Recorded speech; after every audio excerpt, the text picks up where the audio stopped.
up, you beautiful people? You know what time it is. Churchin' at home with Livy. That's me. I know it's been a minute, and y'all, I need to take a hiatus because if I was about to preach to y'all the last couple months, I would have been steering you guys maybe potentially in the wrong direction because I was personally steering myself in the wrong direction.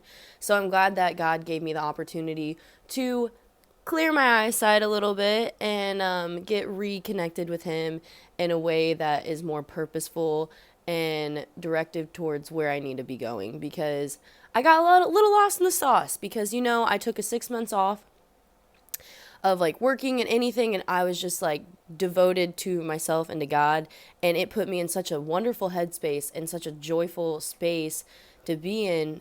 And I started veering off my path of like what, like once I like went back to I like went to school. I'm in esthetician school right now. I'm working at a dessert bar called Carmilla's downtown in Charleston, and I just got lost in the sauce. Like, I was busy and I let the busyness get the best of me. And I was wondering why I was depressed again. I was wondering why this. And of course, I still stick with God and like I talk to God all the time and I still journal and everything. But I wasn't being as dedicated and disciplined as I once was, especially because, yeah, I was off for 6 months. I wasn't doing anything. So I had nothing but ample amount of time to devote to this. And so now I have to be purposeful, and that is a relationship and with anybody, is you have to be purposeful in that relationship, and you have to be disciplined in it, in the sense of you're trying to show up for it every day. And God continually shows up for me.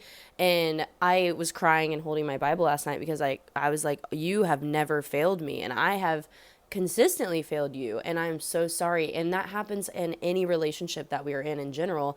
And my relationship with God really gives me perspective on why so many of my relationships in my life haven't always prospered and been fruitful like they should be, because you have to nurture them, you have to care for them. And it's like whenever you're raising a child, which I am not raising a child, but like, you have to nurture and care for them and discipline them and give them direction. And if you don't, they'll get lost in the sauce. But like, God kept pursuing me, and he is a pursuer, and he is a provider, and he's so kind and loving and caring. And I'm just so thankful that he keeps showing up for me, because he's so real, he's so alive.